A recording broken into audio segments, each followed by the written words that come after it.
పెట్టి చూస్తారు. ఒక కాదు గౌను కాదు కట్టులోన ఏముంది, నీ కళ్ళలోనే అంతా ఉంది. నీ మగ బుద్ధి వంకరు బుద్ధి అంటావా అమ్మావా, అంటావా అమ్మావా,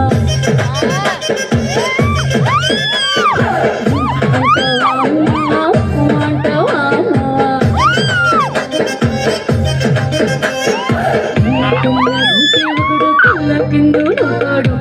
నల్ల ఉంటే ఒకడు అల్లరి చేస్తాడు.